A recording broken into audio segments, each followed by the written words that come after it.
We're checking out another motherboard, and this one is a keeper.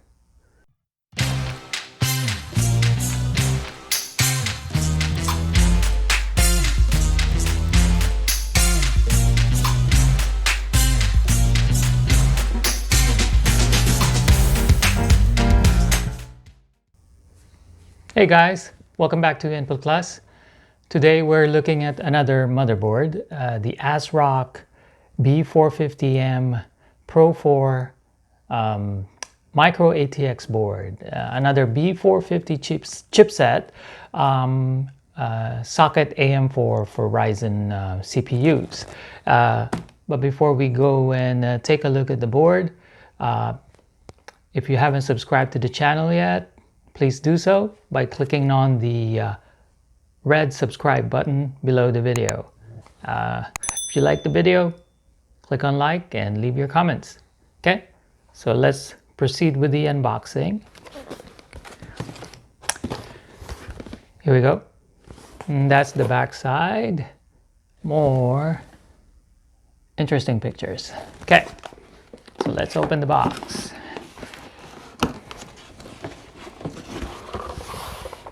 Okay, little pamphlet showing memory installation and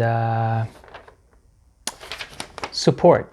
So I think this board supports 2133 megahertz to 3200 megahertz DDR4. So a manual, thickish manual, thicker than the other board that we reviewed. By the way, that's the ASUS Prime B450M-A motherboard that I reviewed or took a look at, and you can click on this link if you want to watch that video. Okay, so that's the manual. Got the SATA cables, couple of them. The I/O plate, you're going to need that.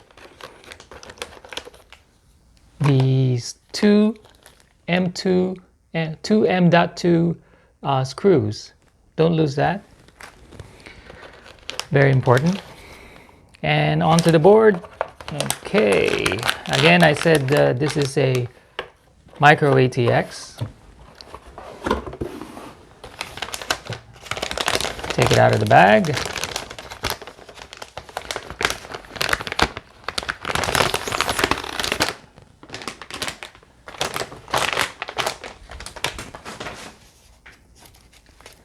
It's got this foam protection.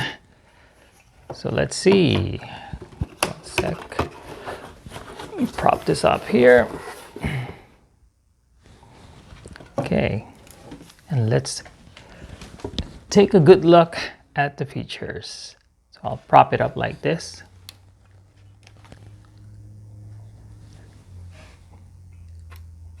Okay. So we got the socket AM4 right here.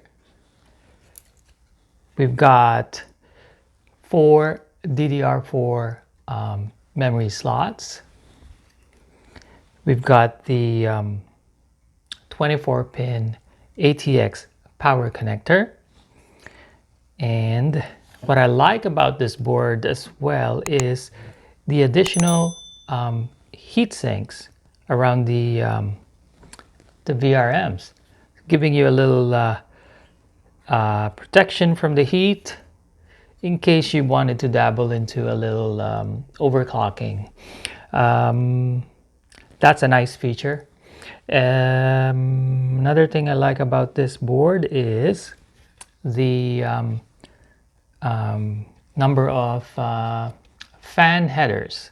So we have a CPU fan header and an optional CPU water cooling header. As well, there's the if you're using a stock cooler, an AMD stock cooler with the RGB, then there's a header for that. one more fan header on this side, and there are two more on this side. So a lot of fan headers, as opposed to the Asus one. I think it only had 3. Here I'm working with 5, so I don't think I will need a fan extender to use all my case fans for my case fans. Okay, and then other connectors on this side would be the USB 3.1 USB 3.0 connection for the front part of your case. Okay, and it has 4 SATA connectors, 6 gigabits per second SATA connectors. We have, this board nicely has 2 M.2 slots. One called the ASRock calls it the Ultra M.2. That supports PCIe 3 X4, so NVMe storage. The other one, though, is for the slower type, M.2 as well, but the plain SATA connection SSDs. Okay, and then we proceed on to your front panel connectors for your case. What else is there? Your 2 USB 2.0 connectors for the front portion of your case. What is that's a COM port, TPM port. Oh, this nice thing about this too is it has 2 RGB headers, a 12-volt RGB header and a 5-volt RGB header. So if you wanted to use that for, you know, additional lighting around your case for aesthetics, then those are your connectors. Then you have your high def audio right here for your case, for the front side of your case. Okay, and the PCIe slots. Again, this beats out the ASUS motherboard because this has 2 slots.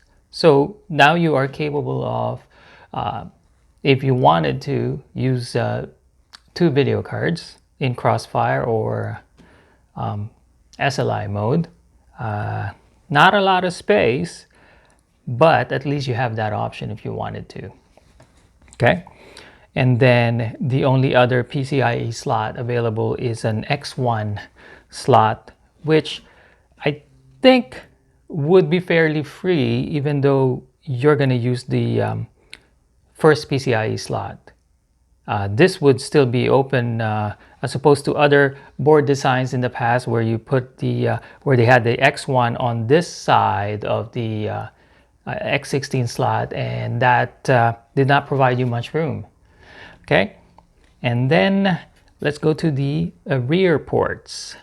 As you can see, there's a PS connection and 2 USB 2.0 connections up there.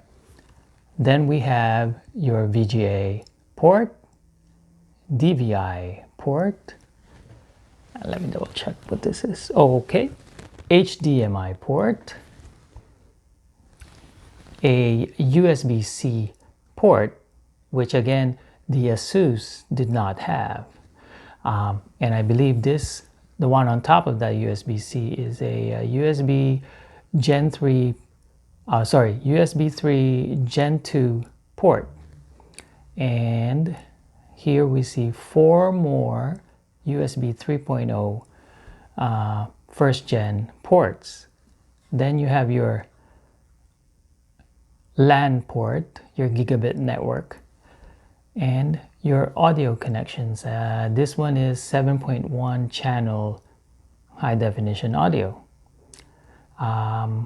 Almost missed it. There's your 8-pin CPU power, ATX CPU power connector. So of course it's the same chipset, a B450, so not much different from the Asus, but a lot more features for pretty much the same price. So again, another change in my plans for my Ryzen build, I think, because this might be the one that I'll be using. Because of the extra M2 storage, I won't have to, connect an SSD or a mechanical drive for additional storage. Everything will be on the board, so that saves us space, cables, and whatnot. So I kind of like this board. I might go with this for the build. So again, keep an eye out for the build. It's coming soon. So that's it. ASRock B450M Pro4 motherboard. I like it. Until the next video, guys, don't forget to subscribe, like the video, click on like if you like the video, and leave your comments. Until the next video, peace.